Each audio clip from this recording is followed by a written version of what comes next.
ഇപ്പോൾ ഈ കോൺഗ്രസ്സിന് ശരിക്കും ഒരു ഉണർവ് കിട്ടിയ ഒരു ടൈമാണ് ഇപ്പോഴത്തെ ഒരു സാഹചര്യത്തിൽ. പക്ഷേ എന്നാലും അവരത് കൊണ്ട് കളയുന്നതിന് തുല്യമാണ്. കാരണം പലപ്പോഴും കോൺഗ്രസ്സിലെ നേതാക്കൾ എപ്പോഴും മുഖ്യമന്ത്രിയാകാനും അല്ലെങ്കിൽ അധികാരങ്ങൾക്ക് വേണ്ടിയിട്ടുള്ള വടംവലിയാണ് നടത്തുന്നത്.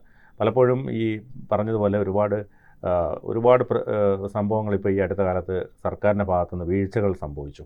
ഇപ്പോൾ ആരോഗ്യരംഗത്തൊക്കെ ഉണ്ടായ പല വീഴ്ചകളും ഒക്കെ നമ്മൾ കണ്ടുകൊണ്ടിരിക്കുകയാണ്. പക്ഷേ അതൊന്നും ശരിയായ രീതിയിൽ അത് ഉപയോഗപ്പെടുത്താൻ കോൺഗ്രസ്സിന് കഴിയുന്നില്ല. മറിച്ച് ഇപ്പോൾ കോൺഗ്രസ് ഭരിക്കുന്ന സമയത്താണ് ഇത് സംഭവിച്ചിരുന്നതെങ്കിൽ ഇടതുപക്ഷം എന്തുമാത്രം ഇപ്പോൾ അത് ഉപയോഗപ്പെടുത്തിയേനെ. പക്ഷേ നമ്മൾ കാണുമ്പോൾ കോൺഗ്രസിൻ്റെ ഭാഗത്തു നിന്നും ഈ പറഞ്ഞതുപോലെ ഒരു ചതഞ്ഞ സമീപനമാണ്. പക്ഷേ അവർക്കെപ്പോഴും ഞങ്ങളുടെ ഇത് നിലമ്പൂർ ഇലക്ഷനിൽ ജയിച്ചതിൻ്റെ ക്രെഡിറ്റ് എനിക്കാണ്, സതീശനാണ്, അല്ലെങ്കിൽ ചെന്നിത്തലയ്ക്കാണ് എന്ന രീതിയിൽ പറയാനാണ് താല്പര്യം. ഇത്തരത്തിലുള്ള ഒരു സംഭവങ്ങൾ ഉണ്ടാകുമ്പോൾ അതിനെ വേണ്ട വിധത്തിൽ വിനിയോഗിക്കാൻ കോൺഗ്രസ്സിന് കഴിയുന്നില്ല. അതല്ലേ യാഥാർത്ഥ്യം? അത് ഈ രാഷ്ട്രീയക്കാരെ വിലയിരുത്തുന്നതിൽ കേരളീയമായ ഒരു സങ്കല്പമുണ്ട്, അല്ലെങ്കിൽ ഒരു ധാരണയുണ്ട്. അത് കാലാനുസൃതമായി നവീകരിക്കാൻ ഇപ്പോഴും നമ്മൾ തയ്യാറായിട്ടില്ല. അല്ലെങ്കിൽ സൈലൻ്റായ ഒരു കേരള മനസ്സ് ഒരു മാറ്റം ആഗ്രഹിക്കുന്നുണ്ട്. നമ്മളിപ്പോൾ രാഷ്ട്രീയക്കാരുടെ പെർഫോമൻസ് എങ്ങനെയായിരിക്കണം? ഭരണകക്ഷിയാണെങ്കിൽ പരമാവധി ജനപ്രിയമായ ജനോപകാരപ്രദമായ നടപടികൾ അത് ജനങ്ങളിലേക്ക് എത്തിക്കുക, അത് വലിയ തോതിൽ PR വർക്ക് നടത്തി പ്രചരിപ്പിക്കുക, അത് പൊതുയോഗം നടത്തി വലിയ തോതിൽ ഈ പറഞ്ഞുകൊണ്ടിരിക്കുക, ഇതൊക്കെയാണല്ലോ. പ്രതിപക്ഷമാണെങ്കിൽ ഭരണകക്ഷി എന്ത് ചെയ്താലും അതിനെതിരായി വലിയ സമരങ്ങൾ കൊണ്ടുവരിക, പോലീസ് ആക്ഷൻ നടത്തുക, എന്നിട്ട് പോലീസുമായി ഏറ്റുമുട്ടുക, എന്നിട്ട് അറസ്റ്റ് പരിക്ക് ഏറ്റാലും ഇല്ലെങ്കിലും പരിക്ക് പറ്റിയതായിട്ടുള്ള ഒരു ഷോ കാണിക്കുക, അത് വാർത്ത വരുത്തുക. ഇതൊക്കെയാണ് നമ്മളൊരു പൊതുവെ ആ കൂട്ടത്തിൽ പൊതുമുതൽ നശിപ്പിക്കുക. ഇതൊക്കെയാണ് രാഷ്ട്രീയക്കാരുടെ പെർഫോമൻസ് എന്ന് പറയാറുണ്ട്. അതിൻ്റെ പഴി ഇപ്പോൾ ഏറ്റവും കൂടുതൽ കേൾക്കുന്നത് ഭരണകക്ഷിയാണ്. അയ്യോ, ഇവരെങ്ങാനും ഭരണകക്ഷി ആയിരുന്നെങ്കിൽ ഇടതുപക്ഷം DYFI നാട് അടിച്ചു പൊളിക്കുമായിരുന്നില്ലേ, SFI എന്ത് ചെയ്യുമായിരുന്നു എന്നുള്ള ചോദ്യം ഉണ്ടല്ലോ. അപ്പോൾ അതാണ് രാഷ്ട്രീയം എന്നൊരു രീതിയുണ്ട്. സത്യത്തിൽ അങ്ങനെ ഒരു മാറ്റം വരണമെന്ന് എല്ലാവരും ആഗ്രഹിക്കുന്നുണ്ട്. ഒന്നാമത്തെ കാര്യം, സമര രീതികൾ മാറണം കാലാനുസൃതമായിട്ട്. എല്ലാ കാലത്തും ഒരേ സമരമുറകളല്ല. ഇപ്പോൾ വ്യത്യസ്തമായ സമരമുറകൾ കണ്ട് ഞാൻ അതുപോലെ പൊളിറ്റിക്കൽ റെസ്പോൺസ് അല്ലെങ്കിൽ പ്രതിപക്ഷ ധർമ്മം എന്നത് ക്രിയേറ്റീവ് ആയിരിക്കണം. ഞാൻ ഈ കോലാഹലത്തിനിടയിൽ ഇപ്പോൾ ഈ കാണുന്ന കോലാഹലമൊക്കെ നമ്മുടെ ഒരു ധാരണ എന്താണ്? ഇലക്ഷൻ വരാൻ പോകുന്നു, 2-3 അപകടങ്ങളുണ്ട്. ഒന്ന്, കേരളത്തിൻ്റെ ഒരു പൊതുധാരണ എന്താണെന്നറിയോ? ഈ കേരളത്തിൻ്റെ ട്രെൻഡ് സെറ്റ് ചെയ്യുന്ന അവസാനത്തെ 6 മാസമാണ്. അതുകൊണ്ടിപ്പോൾ UDF എന്താ വിചാരിക്കുന്നത്? പിണറായി വിജയൻ്റെ 10ാം കൊല്ലത്തിലേക്ക് കടന്നിരിക്കുന്നു. 9 കൊല്ലം ആഘോഷിച്ച് കഴിഞ്ഞു.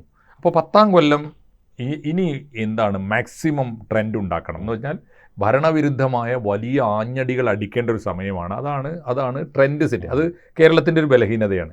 മലയാളി എന്തൊക്കെ ആദ്യത്തെ ഒരു 9.5 കൊല്ലം അല്ലെങ്കിൽ ആദ്യത്തെ 4.5 കൊല്ലം എന്തൊക്കെ കാണിച്ചു കൂട്ടിയാലും അവസാനത്തെ 6 മാസം എന്തെങ്കിലും ഒരു മരണം, അല്ലെങ്കിൽ ഒരു ദുരന്തം, അല്ലെങ്കിൽ എന്തെങ്കിലും ഒരു അവിചാരിതമായ സംഭവം, ഒരു അപകടം, ഇതൊക്കെ തന്നെ നമ്മുടെ നിലപാടിനെ മാറ്റും. അപ്പോൾ മലയാളിയെക്കുറിച്ചുള്ള ഒരു അസസ്മെൻ്റാണത്.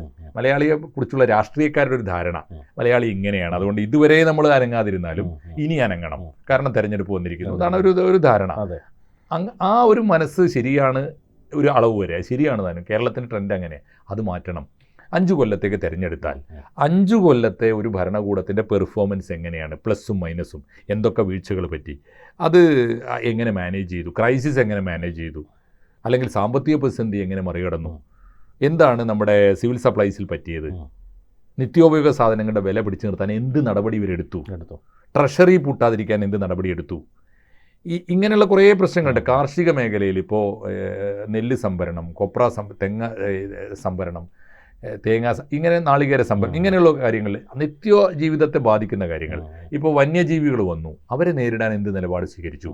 അപ്പോൾ കേരളത്തിൻ്റെ ദൈനംദിന ജീവിതത്തെ ബാധിക്കുന്ന കാര്യങ്ങളിൽ എന്ത് നിലപാടെടുത്തു എന്ന് വളരെ സംയമനത്തോടെ പരിശോധിക്കേണ്ട ഒരു ജനതയാണ്. അതിനുള്ള ബോധവും ശേഷിയുമുള്ള ജനതയാണ് മലയാളി.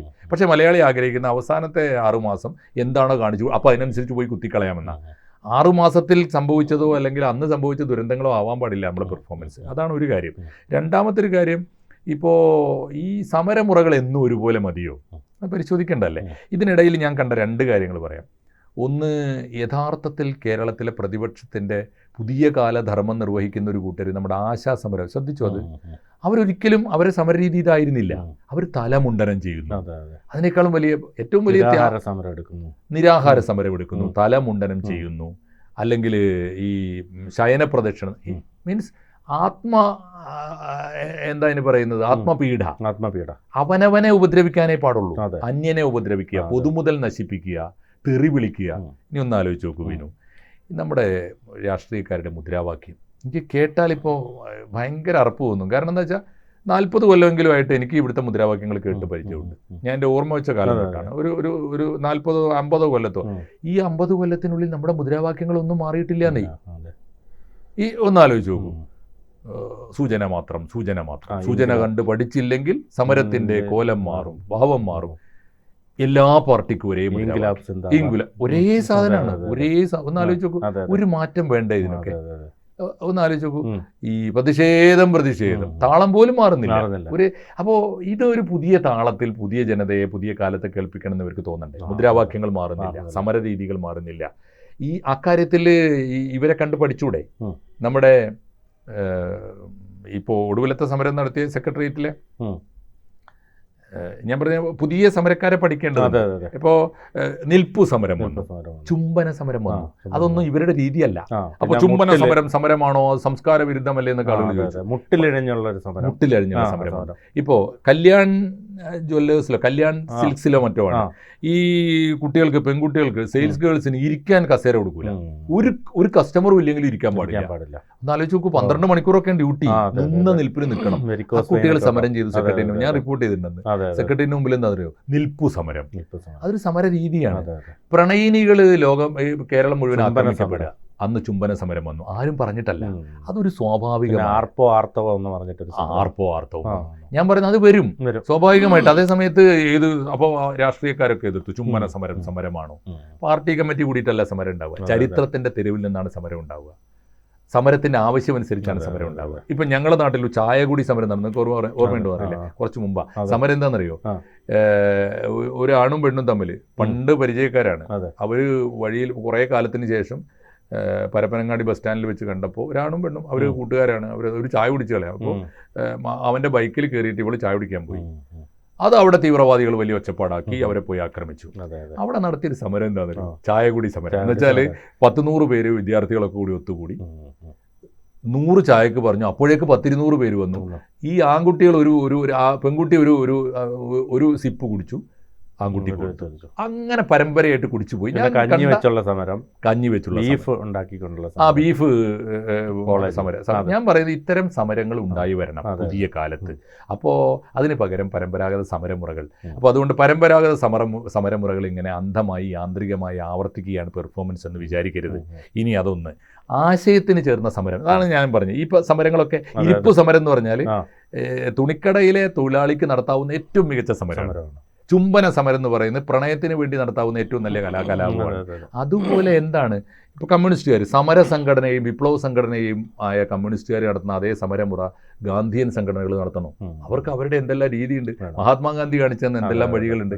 അതല്ലേ നമ്മുടെ ആശമാർ കാണിച്ചു തന്ന അത്തരം വഴികൾ. അതുകൊണ്ട് സമരമുറകൾ മാറണം, ഇവരുടെ പെർഫോമൻസ്. പിന്നെ ക്രിയേറ്റീവായി റിസൾട്ട് ഓറിയൻറ്റഡ് ആയിരിക്കണം.